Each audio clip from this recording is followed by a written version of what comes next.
मनुष्य के सपने में मरे हुए लोग दिखाई देने पर मिलते हैं। ये 7 संकेत कभी भी नजरअंदाज न करें। एक समय की बात है, नारद मुनि कैलाश पर्वत पर भगवान शिव से मिलने के लिए जाते हैं। वहां पर जाकर नारद मुनि भगवान शिव को प्रणाम करते हैं। भगवान शिव नारद मुनि का बड़े ही प्रेम से आदर सत्कार करते हैं। फिर भगवान शिव कहते हैं, नारद मुनि, तुम्हारा कैलाश पर्वत पर आने का क्या प्रयोजन है? अवश्य ही तुम कोई महत्वपूर्ण कार्य से अथवा कोई महत्वपूर्ण समाचार लेकर आए होगे। तब नारद मुनि कहते हैं, हे देवों के देव महादेव, आप तीनों लोकों में सबसे बड़े हैं। आपसे कोई भी बात छिपी हुई नहीं है।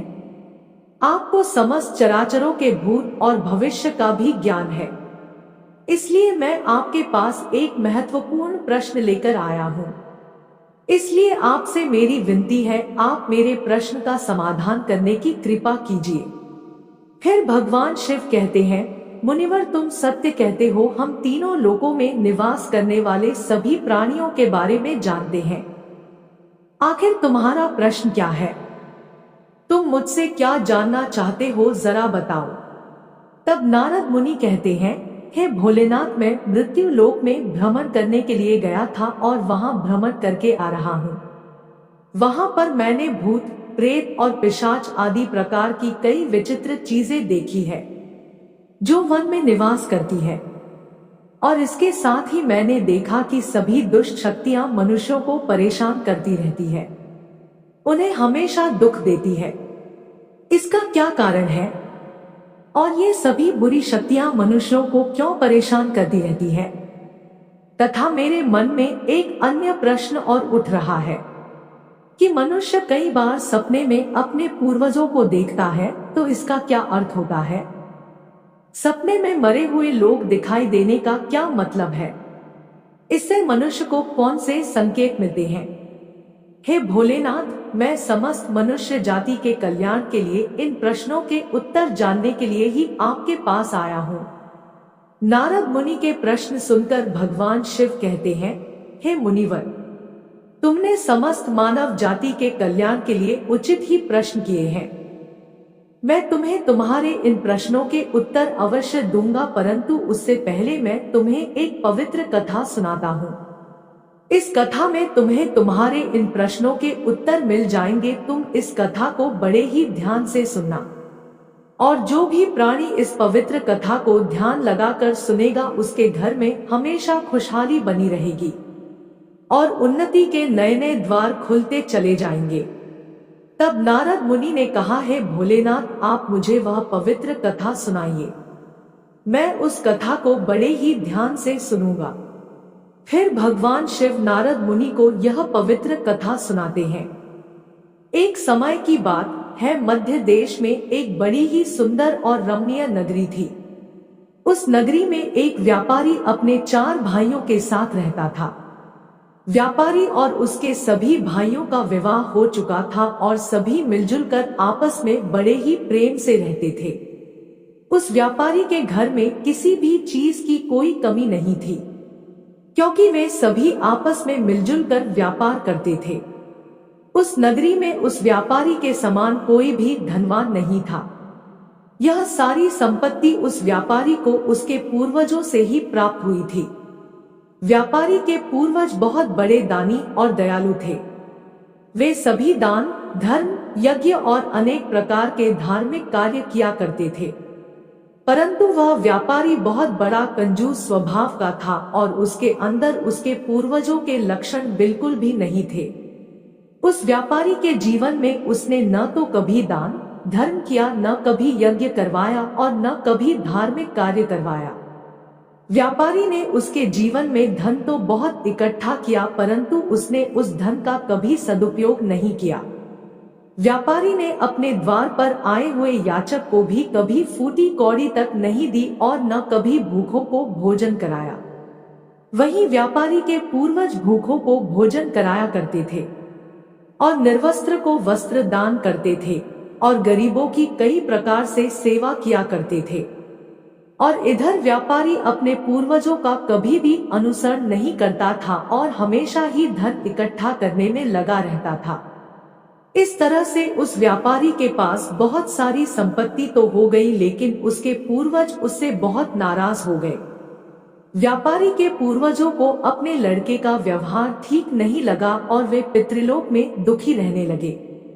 धन कमाने के लालच में व्यापारी इतना अंधा हो गया कि वह अपने पूर्वजों को भी भूल गया और उसने धीरे धीरे अपने पूर्वजों का श्राद्ध तथा तर्पण आदि कार्य करना भी बंद कर दिया, जिस कारण उसके पूर्वजों की आत्मा की तृप्ति नहीं होती थी और वे अपने लड़के के इस व्यवहार के कारण अत्यंत दुखी रहने लगे।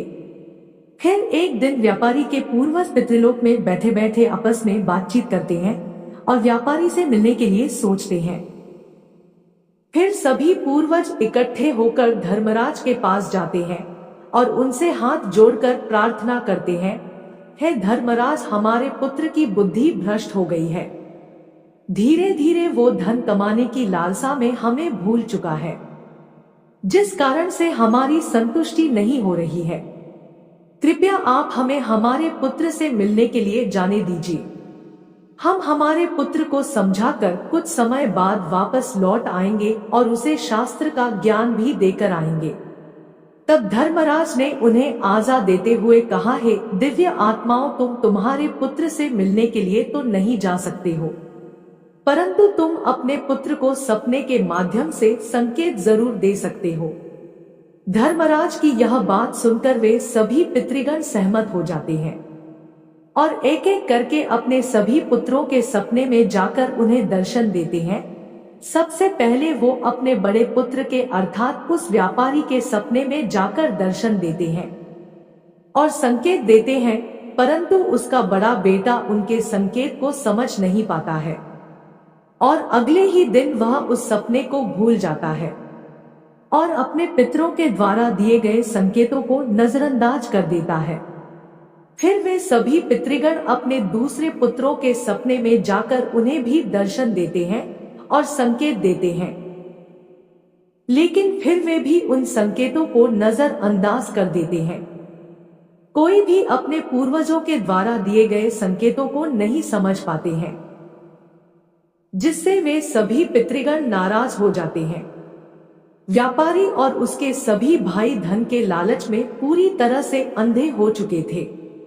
वे सभी अपने पूर्वजों द्वारा दिए गए संकेतों को नहीं समझ सके। फिर भगवान शिव कहते हैं, सुनो मुनिवर, इस तरह से पितरों के सपने में दर्शन देने के कुछ ही दिनों के बाद उस व्यापारी को व्यापार में नुकसान उठाना पड़ता है और धीरे धीरे करके उसका व्यापार चौपट हो जाता है और इस कारण से उसकी सारी संपत्ति नष्ट हो जाती है और धीरे धीरे करके उन सभी भाइयों में लड़ाई झगड़े होने लगते हैं। अपने पूर्वजों द्वारा जमा की हुई सारी जमीन जायदाद और यहाँ तक कि अपने घरों को भी बेच डालते हैं और पूरी तरह से वे सभी बर्बाद हो जाते हैं और सभी भाई अलग अलग हो जाते हैं और अपना अपना पालन पोषण करने में लग जाते हैं। और उधर स्वर्ग लोक में पितरों को अपने पुत्रों की ऐसी दुर्गति देखकर बहुत कष्ट होने लगता है। यह दृश्य देखकर वे सभी पितृगण बहुत ही दुखी और उदास हो जाते हैं। फिर से वे सभी धर्मराज के पास जाते हैं और कहने लगते हैं, हे धर्मराज, हमसे हमारे पुत्रों की ऐसी दुर्गति नहीं देखी जाती है। हमारे द्वारा किए गए सभी पुण्य कर्मों को हमारे पुत्रों से नष्ट कर डाला है। कृपया आप कुछ ऐसा उपाय कीजिए जिससे हमारे पुत्रों को उनकी भूल का पता चल जाए। भगवान शिव कहते हैं, सुनो मुनिवर। फिर धर्मराज उन पितरों से कहते हैं, हे दिव्य आत्माओं, तुम्हारी इस व्यथा को मैं अच्छी तरह से समझता हूँ, इसलिए मैं तुम्हारी अवश्य ही सहायता करूँगा। फिर धर्मराज एक ब्राह्मण का रूप धारण करके पृथ्वी लोक पर आते हैं और उन पितरों के पुत्रों को मिलने के लिए जाते हैं और वह सबसे पहले व्यापारी के घर जाते हैं। वह व्यापारी बिस्तर पर पड़ा हुआ था क्योंकि उस व्यापारी को कई प्रकार की बीमारियों ने घेर रखा था। अब उस व्यापारी की पत्नी ने उस ब्राह्मण का आदर सत्कार किया और दान दक्षिणा देने लगती है। तो वह ब्राह्मण कहता है, बेटी तुम्हारे घर में पितृ दोष है, इस कारण से तुम्हारे पति की यह दशा हुई है। तुम्हारे पति के कर्मों के कारण तुम्हारे पूर्वज नाराज हो गए हैं। उस ब्राह्मण देवता की बात सुनकर उस व्यापारी ने कहा, हे ब्राह्मण देवता, मैंने ऐसा कौन सा पाप किया है जो मेरा सब कुछ बर्बाद हो गया है, और मेरे भाई भी मुझे छोड़कर चले गए और मुझे अनेक बीमारियों ने घेर लिया। तब उस ब्राह्मण देवता ने कहा, पुत्र, तुमने अपने पूर्वजों को नाराज किया है। तुम्हारे पूर्वजों ने जो संपत्ति और पुण्य अर्जित किया था उसे तुमने और तुम्हारे भाइयों ने मिलकर नष्ट कर दिया है, जिस कारण से तुम्हारी और तुम्हारे भाइयों की ऐसी दुर्दशा हुई है। तुम्हारे पूर्वजों ने तुम्हें और तुम्हारे भाइयों के सपने में आकर कई महत्वपूर्ण संकेत दिए हैं, परंतु तुमने उन संकेतों को नजरअंदाज कर दिया और अपने पूर्वजों को अपमानित किया है। यही कारण है कि तुम्हारा सारा धन और वैभव नष्ट हो चुका है। इस प्रकार उस ब्राह्मण देवता के बताने पर उस व्यापारी को सब कुछ पता चल जाता है और उसे याद आता है कि उसको भी सपने में उसके पूर्वजों ने दर्शन दिए थे। वह व्यापारी उस ब्राह्मण से कहता है, हे ब्राह्मण देवता, आप सत्य कह रहे हैं। हमारे पूर्वजों ने हमें सपने में दर्शन अवश्य दिए थे, किंतु हम उनके द्वारा दिए गए संकेतों को समझ नहीं पाए।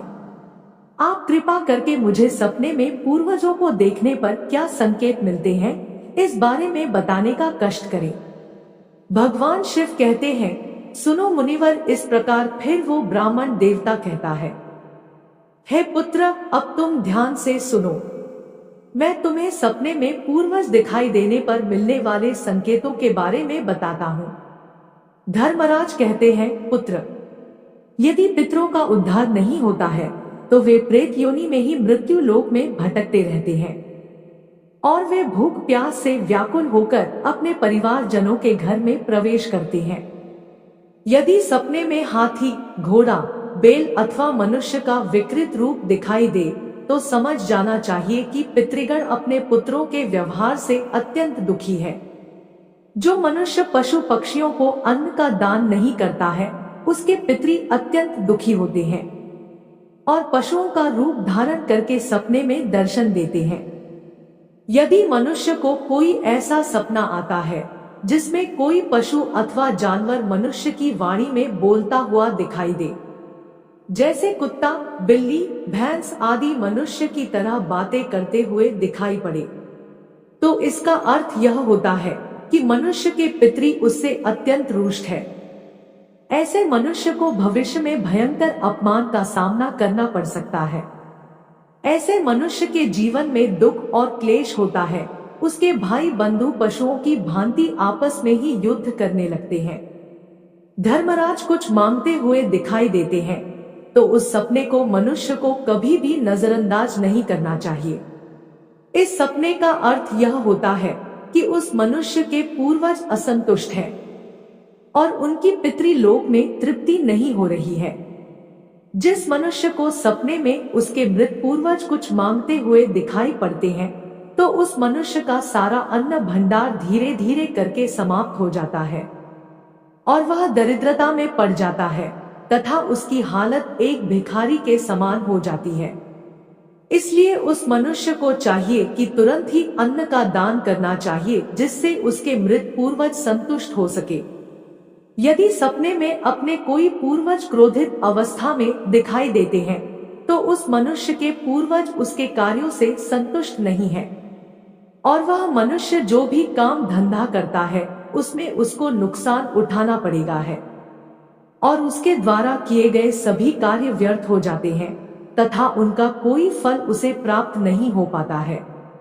यदि सपने में पूर्वज दिखाई पड़ते हैं और अचानक से अदृश्य हो जाते हैं तो आने वाले समय में उस मनुष्य पर कोई बड़ा संकट आने वाला है, ऐसा समझना चाहिए। यदि सपने में कोई मनुष्य अपने मृत परिजनों को रोता हुआ देखता है तो उसके पूर्वज उसे यह संकेत दे रहे हैं कि उसे भविष्य में नुकसान उठाना पड़ेगा।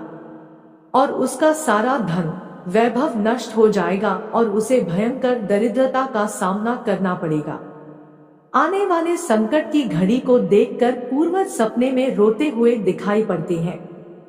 यदि सपने में पूर्वज गंदे और मैले वस्त्र पहने हुए दिखाई देते हैं तो निश्चित ही उस मनुष्य का सारा धन नष्ट हो जाएगा और वह धनहीन हो जाएगा। तब वह ब्राह्मण देवता कहता है, हे पुत्र, यदि तुम्हें भी इस प्रकार के सपने दिखाई पड़े हैं तो तुम्हें अपने पूर्वजों को प्रसन्न करने के लिए दान, धर्म, श्राद्ध आदि कर्म करने चाहिए, जिससे तुम्हारे सभी कष्ट दूर होंगे। उस ब्राह्मण की बात सुनकर उस व्यापारी को अपनी गलती का एहसास हो जाता है और वह तुरंत ही अपने भाइयों के पास जाता है और उन्हें ब्राह्मण देवता के द्वारा बताई गई बात बता देता है। फिर सभी भाइयों को समझ में आ जाता है कि उनके पूर्वज उन्हें सपने में आकर संकेत दे रहे थे। फिर वे सभी भाई मिलकर नदी के तट पर जाते हैं और अपने पूर्वजों के लिए श्राद्ध, तर्पण, दान, दक्षिणा आदि कार्य करते हैं और अपने पितरों को संतुष्ट करते हैं। फिर एक दिन उनके पूर्वज उनके सपने में आकर उन्हें दर्शन देते हैं और उन्हें नाना प्रकार के संकेत देते हैं। भगवान शिव कहते हैं, हे मुनिवर, जब मनुष्य के पूर्वज संतुष्ट हो जाते हैं तब मनुष्य को अनेक प्रकार के संकेत प्राप्त होते हैं। यदि सपने में मृत परिजन अपने या अपने परिवार वाले के सिर पर हाथ फेरते दिखाई देते हैं तो इस सपने का अर्थ यह है कि उसके पूर्वज बहुत ही प्रसन्न है और पूर्वज ये संकेत दे रहे हैं कि उस मनुष्य के जीवन में बहुत ही अच्छा समय आने वाला है। यदि पूर्वज मनुष्य की ओर हाथ बढ़ाते हुए दिखाई देते हैं तो पूर्वज यह संकेत दे रहे हैं कि मनुष्य जो भी काम कर रहा है उसे उस कार्य में सफलता जरूर मिलेगी। यदि सपने में पूर्वज स्वस्थ दिखाई देते हैं और उनके मुख पर तेज दिखाई देता है और उनके वस्त्र चमकीले और सफेद रंग के होते हैं तो उन पितरों को मुक्ति मिल चुकी है, ऐसा समझना चाहिए। अगर सपने में पूर्वज दूर आकाश में बादलों में बैठे हुए दिखाई देते हैं तो यह शुभ संकेत है। मनुष्य के पूर्वज अत्यंत प्रसन्न है और उसे आशीर्वाद दे रहे हैं। इस प्रकार से उन सभी भाइयों को पूर्वजों के द्वारा शुभ संकेत प्राप्त होते हैं और उनका खोया हुआ सारा धन संपत्ति उन्हें धीरे धीरे वापस मिल जाती है और सभी भाई मिलजुल कर एक साथ रहने लगते हैं और सुखपूर्वक अपना जीवन व्यतीत करते हैं। भगवान शिव कहते हैं, हे मुनिवर, जिस घर के पूर्वज खुश रहते हैं उस घर में सुख संपत्ति और खुशहाली होती है और जिस घर के पूर्वज दुखी रहते हैं तो उस घर के मनुष्य कई समस्याओं से घिरे होते हैं।